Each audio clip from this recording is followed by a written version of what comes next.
You're listening to an archived Cabral Concept podcast. After listening to this show, check out the most up-to-date podcasts available at stephencabral.com/podcasts or search directly on iTunes. And now, welcome to the Cabral Concept, where board-certified naturopath and integrative health practitioner Dr. Stephen Cabral shares how he was diagnosed at the age of 17 with a life-altering illness and given no hope for recovery. It was only after studying and traveling all over the world did he discover how to combine ancient Ayurvedic healing practices with state-of-the-art naturopathic and functional medicine to fully rebalance the body and re-energize it with life. It's time to discover how to get well, lose weight, and finally feel alive again. And now, here's your host, Dr. Stephen Cabral. Hey everyone, it's great to be back with you here today on our Wellness and Weight Loss Wednesday show, where we're about to go through some core Ayurvedic principles around what to eat during the day, the core principles around that, the fundamental philosophies, as well as how large each of your meals should be. And oftentimes, how many should we eat throughout the day is a big topic of Ayurvedic discussion. So I want to go through those principles here today. There's about 6 main principles we want to get into. If you haven't heard any of the previous shows on Ayurvedic-based medicine and the philosophy of Ayurveda, which goes back now 6,000 years, please go back to starting with episode 900 of the Cabral Concept. And each week we did about one show on the different doshas or body types, how to figure out your own body type, and even some different photos to match yourself up with. And then we went through all sorts of principles based on the diet, exercise, stress reduction, detoxification, parasympathetic nervous system. We went through emotional balance. We went through supplementation. And of course, that success mindset, all based around the de-stress protocol that I wrote about in the Rain Barrel Effect. So today what we're going to do is focus in on food, right? Why do we want to talk about diet, right? Why is it that so many people are focused on nutrition? Well, the real reason is that nutrition is going to make or break you in terms of your wellness, in terms of your weight loss, your hormonal balance, your blood sugar regulation, your aging process, etc. But the interesting thing is this, and this is where we are seeming to go wrong in 2019 into 2020, I have no doubt, is that we're focused on always the short term, right? It's always, well, what does this diet do for me over the next few days or maybe few weeks? And that's why we get a lot of these fad diets out there, because they can be absolutely successful in the short term, but completely detrimental in the long term. And what I like to do for people is this. I like to get them the short-term results, those short-term wins, because there's nothing wrong with that. There's nothing wrong with that at all, as long as there's a long-term game plan in order to keep their body healthy. So a lot of these crash diets, a lot of these single macro-based diets, what they do is they set you up for failure by essentially desensitizing you to the rest or causing long-term imbalances in terms of your hormones, namely your thyroid, your adrenals, as well as insulin-based sensitivity to carbohydrates. So what we're looking to do is go back. I've done this now for really my entire career, getting into naturopathic and functional medicine, right? I refer to it as integrative health. That's what it's all about. It's integrating all forms of medicine, everything, literally. If you want to say, oh, well, you don't believe in conventional medicine. Well, I don't believe in conventional medicine for chronic-based care, but I certainly do agree with conventional medicine for acute-based care. And there's a difference. Acute-based care means that your life is on the line, right? So you have 107-degree temperature. At that point, do we want to try to lower it naturally, or should you be in the emergency room trying to lower it? In my opinion, emergency room, trying to lower it. Your life is on the line.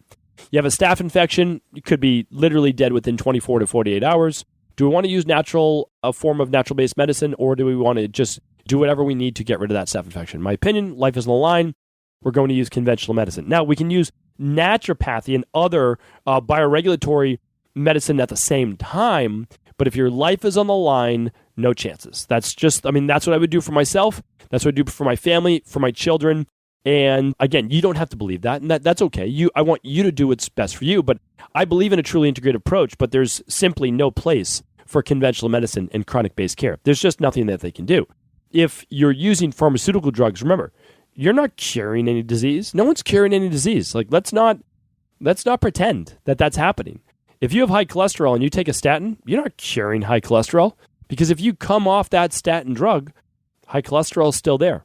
All you're doing is masking it. All you're doing is masking that symptom. That's it. The same goes for high blood pressure. Same goes for anything. I mean, if you're taking a pharmaceutical drug and the long-term game plan is you need to take that drug forever, well, you're not doing anything but masking it. If that pharmaceutical drug were to somehow rebalance the body, which it can't do, but if it were to, well, then that would be actual healing, right? But no healing is taking place. Only masking is taking place. In natural health, what we're doing is we're saying, yes, you're going to use these foods, this exercise, these detoxification protocols, these nutritional supplements, etc. But you're not going to have to use them except for a baseline foundational protocol just to get the good nutrients in your body on a daily basis. But those are all natural, right? But if you're doing, for example, our Candida and bacterial overgrowth protocol, you could take SIBO-based medication. You could take all sorts of antifungals. But what's the long-term game plan? You're never healing that gut. You're removing, but you're not rejuvenating. So in natural health, what we do is we say, okay, yes, this is a 6-week parasite protocol, a 8-week mold protocol, typically after the 12-week Candida and bacterial overgrowth protocol, a 6-week heavy metal detox. All of these have a game plan associated and an end date. So that's what we want to look at. Now, in Ayurveda, it's the same thing. When we're looking at diet, they're telling you this. There may be things that you do in the short term, but they're not meant for the long term. For example, in my practice, our body transformation part of our practice in Boston. So we have a body transformation center and we have a functional medicine integrative health practice. So at the body transformation center, of course, we do this along with the functional medicine practice, is that we are helping people to lose weight. About 80% of the people come in and they want to lose at least, let's say, 5 to 10 pounds. Most people may be somewhere between 20 and 30. Some people 100 plus pounds. And some people don't want to lose any weight. They just want to get in good shape. So we are starting with a lower carbohydrate diet. But that only lasts 3 to 4 weeks before we gradually find out what their carbohydrate tolerance is. And we continue to increase that in order to keep that metabolism burning both fats and glucose as needed, keeping their mood strong, boosting their serotonin. Again, serotonin and other great neurotransmitters are going to be best boosted with carbohydrates. Cortisol is best cut by carbohydrates. So what we're looking to do is, yes, but in the short term, until we get better cell, we'll call it motility, meaning allowing for more of the glucose to actually enter the cell. That's a lot of the problems with people right now, is that they become insulin desensitized. Their cells, they will not unlock the door to allow the glucose in, and insulin is the key that's supposed to do that. Well, it takes a good 12 weeks to 16 weeks to turn over those cells. So we have to be patient. We have to, yes, start a little lower carb, but not for the long term. And that will allow people to get back into a more balanced lifestyle. And Ayurveda talks about this as well. That's more of the endomorph or kapha body type, or it's at least a kapha-based disorder. So we could go back and forth all day long with all the individual diet plans for each body type and where you're at in life, and that's called the Vikruti.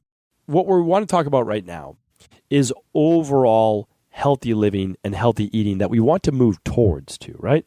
So Ayurveda starts with this. A lot of people get food cravings and they're not feeling satiated because they're lacking one of the 6 tastes, because it can get pretty complicated. But what I want to do is make this a little easier to understand, is that when you're looking at taste in Ayurveda, you're almost talking about macros in general. So when you think about the sweet and the salty, a lot of times in Ayurveda, you're referring to the protein, right? Now, Ayurveda is not necessarily big on meats or, a lot of animal-based protein, but they also don't shy away from it as needed for the body if the body needs to be built up, more of the ectomorph or pitta-based body type with a stronger digestion. But you don't necessarily have to have that because you can get that sweet through other forms of protein as well. But I want to break that down. So the sweet and the salty can be more towards the protein. Another great way to do this. So if after your meal, especially dinner, you're always looking for dessert, your body may be looking for that sweet, or maybe you've deprived it of carbohydrates during the day. So you binge on more calories or sugar, fruit after the meal, or I shouldn't say fruit, but but some type of sweet. So what I often do is if I know that I'm craving sweet, let's say I just did a workout an hour or so before that, I will have a handful of berries or a little bit of fruit. Not a lot because it's later in the day and we'll talk about that. A half hour before dinner. I'll get home, I know we're having dinner soon, and I just have a little bit of sweet. And that satisfies that sweet taste. And they're going to be low glycemic berries, especially since it's later in the day. So the other big thing is there's basically 6 main tastes. And we're looking at sweet, salty, sour, bitter, pungent, and astringent. And just some of the examples would be this. Again, I spoke about it a little bit earlier, but besides the sweet, you can get the sweet and at least the salty from, let's say you had fish at your meal, or even just putting a pinch of sea salt. A lot of these can come from spices. And that's why Ayurveda is so big on spices as well. The sour taste at the meal can come from just squeezing some lemon over your vegetables. That's a great way to do it. Foods where you want the pungent-based taste are very easy to get from adding any type of spice that you would like. So spices would be a little bit of pepper, or you might use a little bit of garlic with the meal if you choose to. Garlic is not one of the spices that they choose to use on a yogic diet, but very good for overall health. Astringent is a little bit more challenging because it's not truly a taste, but you can get astringent from sipping on like a tea at a meal, or even something more anything that leaves the mouth a little bit drier. It could be lentils, it could be more mung beans, it could be even a green apple. That would be something as well. And again, that fruit would always be before the meal, not with the meal, because it's not a great food combiner. If you want to learn more about food combining, simply go to stevencabral.com/podcast and type in food combining, and you will see a whole podcast dedicated to that, and also some graphs on how to make it easy for you. And then the bitter taste is actually fairly easy in Ayurvedic medicine to get, and that would be pretty much any of your vegetables, especially any leafy greens that would be in there as well. So, that's one major principle, but what does that mean? Well, it means this, is that you want your meal to be well-rounded. Now, not every meal necessarily has to be like this, but certainly your main meal of the day, which we're going to be talking about in a moment. You need to make sure that you're getting all of these tastes throughout the day. If you don't, you will most likely have a craving, and you won't necessarily know why, and you'll be looking towards sugar or salt. Those are probably the biggest cravings out there, right? Well, we have a smarter way in order to do that by balancing the meal with protein, carbohydrates, and those carbohydrates would be made up of some type of starch, maybe a sweet potato. It would be made up of vegetables, of course, and you'd have a good, healthy fat in there, such as, let's say, olive oil, to get that sour taste really easy instead of vinegar. Now, you could use some Bragg's apple cider vinegar, but an easier, probably a little bit more everyday use would be squeezing some lemon or lime or some type of citrus with the meal, which would also help and aid in digestion. A pinch of sea salt, rock salt, Celtic salt, real salt, and you're well on your way for a very simple, clean, easy-to-eat meal. And again, the protein needs to be in there as well, because I've talked about this before, but if you are hungry an hour or so after a meal, most of the time that I've seen in my practice, hundreds of thousands of people, it is most likely you did not have enough protein at the meal before. Do we need to go overboard with protein? Absolutely not. Absolutely not at all. But if you're still craving, a lot of times that's it. Okay, the next principle. This is so important as well. I have many, many people in our practice that we are working with digestion issues, bloating, gas, cramping, burping, belching, acid reflux, etc. Okay, so what happens is, and this typically doesn't happen with breakfast, but it often happens with lunch. Lunch for them, they get bloated after lunch. One of the reasons is, yes, it might be their first larger or whole food meal of the day, and they have very weak digestive capacity. Another is they might have candida overgrowth or SIBO. Easy way to test for that with the organic acids test and the stool-based test. Easy to test for. Okay. So another reason is this, though. A lot of people, we test, we see that we've gotten rid of the candida, we've gotten rid of the SIBO. They say, yeah, I've got a little bit of bloating still left after lunch. All right. A lot of times is this. There is not enough mindfulness and focus on eating. There is distraction during our workday. We are still in the sympathetic nervous system. We are still in the go, go, go. And we know from thousands of years of teaching from every single form of medicine, except conventional medicine, that if you eat while stressed, your digestion is weak. which means that the food sits in your stomach longer, which means that it's able to ferment, which means it's going to create more bacteria. That's going to lead to more bloating, acid reflux, or cramping, digestive issues in general. So what we need to do is to begin to focus, slow down, and eat our food. One of the things that I do I know everyone can't do this, but it's worked really well for me, is I take about a 10-minute to 15 to 20-minute walk before lunch. Just depends on the day, depends on the time that I have, and it depends on where I'm walking to get lunch. So that is what I do, and I say I walk literally every single day unless it's raining sideways. Literally every single day unless it's raining sideways in Boston, whether it's cold out, hot out, whatever it might be, is I'm out there walking. It gets me into the parasympathetic. I'm putting on a binaural beats that I like. I'm putting on a podcast that I enjoy, something that relaxes my nervous system. Now I'm no longer in work mode and lab review mode and any one of those things, and I'm now able to eat my lunch. I'm relaxed. I'm enjoying myself. I'm laughing at a podcast or whatever I'm doing, and truly just in the moment enjoying it. I eat, and then after the meal, I walk back, and that's 10, 15, 20 minutes as well. What does that do? Well, it aids in digestion. And I'm typically, after that meal, having a hot cup of ginger tea or something else warm that's going to help with digestion. And I'm just sipping it. I'm not chugging all that fluid. So that's helping tremendously with digestion, without a doubt. I've used this with many, many people, and it works great. But for you, even if you're sitting at your desk, mindfulness, relaxation. And it's also eating slowly. It's chewing your food up to a paste. Remember, if you don't do enough work in your mouth to chew that food up to a paste, your stomach has to do more of the work, which means that you're going to most likely, unless your stomach acid is really strong, is get a lot more of that bloating in the gut. So chew your food up to a paste so that your stomach has to do very little work.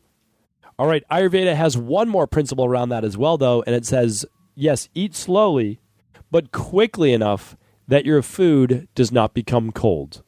And the reason is this: just like you do not want to drink ice water or cold fluid with a meal, you do not want to eat cold food. Cold food weakens the digestive system and stomach. Your stomach is supposed to be hot, warm, right? It's supposed to be, your body temperature, your internal core temperature. We know that's somewhere in the high 90s.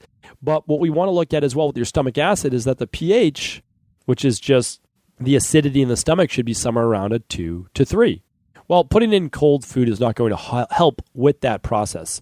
And there's a lot of people, and there's a lot of theory out there. I haven't seen it proven out just quite yet. That doesn't mean that it's not true. It just means that we haven't proved it yet with science, is that there's an actual slowing down of the liver when we put cold fluid into the body. Again, is it true? May it be true?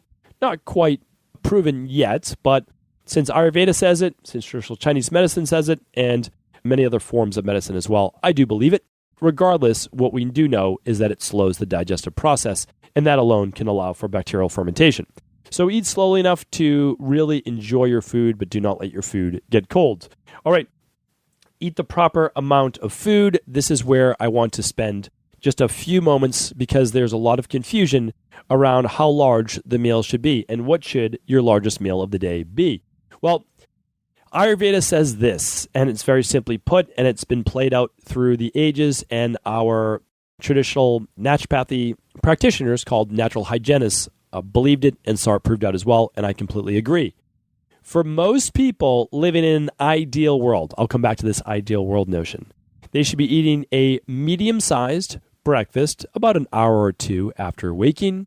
Lunch should be the largest meal of the day, and dinner should be the smallest. Right? So we have breakfast medium, lunch the largest, and dinner the smallest. And in Ayurvedic medicine, and in many different forms of weight loss-based practice, I'll be teaching this coming April, May, when I come out with our first true weight loss system. This is for people that are essentially tired. They're tired of not being able to lose the weight and keep it off. I'll be bringing essentially Ayurvedic medicine and blending it with state-of-the-art weight loss. It's going to be pretty phenomenal, if I say so myself. And it's because we know that it works. I mean, we've done this now for over 250,000 people in our Boston practices and online. So super excited about this. But one of the principles we talk about is this, is that your digestion is strongest midday. What throws that off is what I just spoke about before. and that's the stress on the body. So in an ideal world, we have our fasting window thrown upside down. And I'm going to be talking about this on a future show. So if you don't fully grasp this, don't worry about it. I'm going to bring this up later and talk about it more in depth. People out there are telling us to skip breakfast, when honestly, in Ayurveda and every other form of medicine, if you're skipping anything, you're skipping your dinner. Now, I know that that is not the cultural norm, and I agree. I totally agree. When I get home at night, it's a nice time to sit down and enjoy dinner with my 2 daughters and my wife and my dog, Moose. So we are not going to skip dinner. However, you are going to bed in a couple hours after dinner.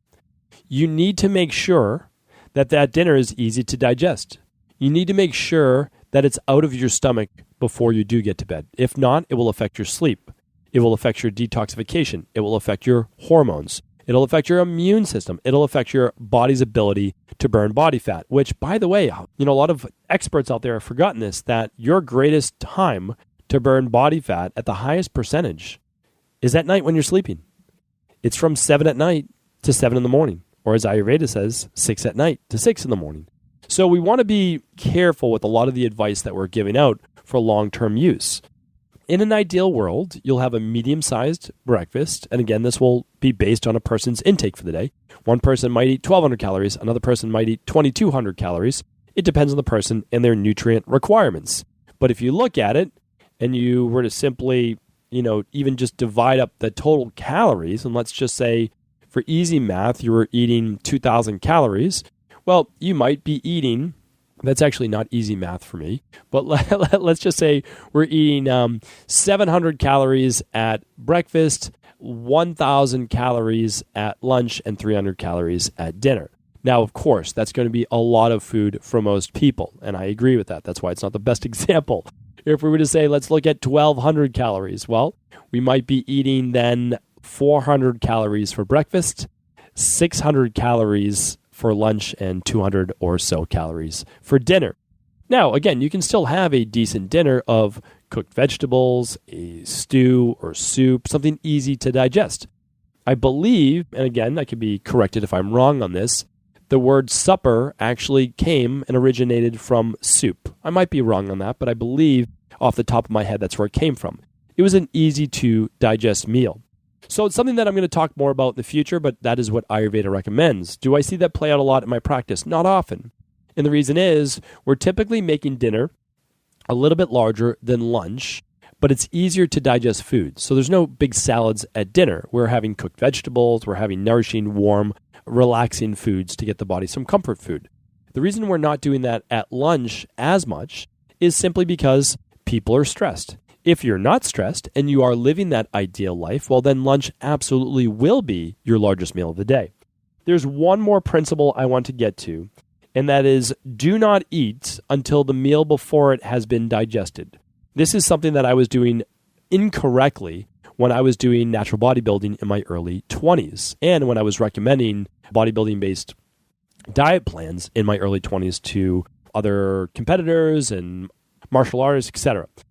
It worked for body transformation, but it's not the best thing for overall health because I was recommending back then eating every 2.5 hours. Now, it wasn't the worst thing, and that's because I kept the meals very small, and these were very fit individuals, so most likely that food was out of their stomach before the 2.5 hours. There's almost no doubt that it was. However, now that my practice is really focused on, yes, I still do a lot of body transformation, but nowhere near what I do for overall wellness. In Ayurveda, and I agree today as well, that your meals should be between 3 and 6 hours apart. The food should be completely digested and moved through your stomach. So between lunch and breakfast in our practice, someone might be eating around 8 a.m. and lunch might be around 12, right? So that's 4 hours. The lunch may be a larger lunch, and they're eating that and finishing somewhere around 12:30, 1 o'clock. Well, if we go between 4 and 6 hours after that meal, because it was much larger, that would be somewhere between 4 and let's say up to 7 o'clock at night. And since we don't really want people eating too close before bed, and we do hope they're getting to bed earlier, they may not need a mid-afternoon snack, which is why for the most part, we try to get everyone to 3 meals per day. If you want the rationale behind that, simply go to stevencabral.com/podcasts and type in 3 meals per day or how many meals per day, and you'll find the podcast on that. If you ever have any questions finding those podcasts, simply go to cabralsupportgroup.com and ask right inside the group, and we'll be able to help you find that. Okay, so this makes it quite easy, but Ayurveda also leaves the door open. So in our practice, we sometimes include a mid-afternoon snack. So someone's eating, they have their breakfast at 7:30, they have their lunch around 11:30, and they have a snack around 3:30, 4, and it's a smaller one, it's a lighter one. It might be before a workout or after workout mid-afternoon. And then they'll have their dinner somewhere around 6 o'clock at night. That is acceptable as well based on the person's goals. If the person's looking to gain weight, that could be acceptable. If the person is low on total nutrients and they need to fit in another smoothie or shake or more nutrients at that time, that's acceptable. If they're hypoglycemic and their blood sugar drops too low 3 hours, 4 hours after a meal, that's acceptable. So we're always basing it on bioindividuality, and again, Ayurveda is the basis of bioindividuality. They have the 10 total subtypes of body types, right? The 3 main ones, Vata, Pitta, and Kapha. So each of those is a little bit different in the nourishment and needs of that body. The nice thing is this, is that there is a fundamental practice and core principles that each one of us should follow. Those were laid out in today's podcast. And then you can take those fundamentals and you're able to adapt that to your lifestyle. That's what it's all about, right? There's this beautiful yogic-based principle, Ayurvedic-based principle, that the secret to immortality is flexibility, meaning that you have to be able to adapt to your environment, to being able to go a day or two without eating. Like, for example, right now, I'm just going into my day 3 of my seasonal detox, right? The Dr. Ball detox that our community is doing. I have not eaten for the past 48 hours except for those 4 shakes per day. Well, my body years ago would never be able to handle this, but it can today. So what I'm allowing my body to do is become more flexible. It can go a day or 2 without all these whole food meals. I can allow my digestive system to rest as needed and actually become stronger because of it. Not as easy while you're going through it, but stronger when you come out of it. That's what it's all about. So hopefully today's podcast was helpful. I do appreciate you tuning in as always. If this show was helpful, please do feel free to share it with anyone you believe it could serve. Before you go, I wanted to ask you this question. What if I could teach you in just a couple of hours how to transform your thyroid, hormones, adrenal, cholesterol, blood pressure, blood sugar, weight loss, energy, mood, brain, pregnancy, anti-aging, or many other health-related issues? After 20 years in private practice, after seeing and overseeing 250,000 client appointments, I sincerely feel I have the real-world data and have found the answer you've been searching for. So what I've done is spent hundreds of hours of my own time refining what you need to know in order to uncover your underlying root cause health issues and then begin to rebalance the body and bring it back to a state of robust health and wellness. I'm going to teach you exactly what I do in my private practice so you can understand how you got here and now what you need to do in order to heal. You'll receive all of the important success checklists, protocols, and even ways to customize it to make the program fit your busy life. And you'll get all of this at a fraction of the price.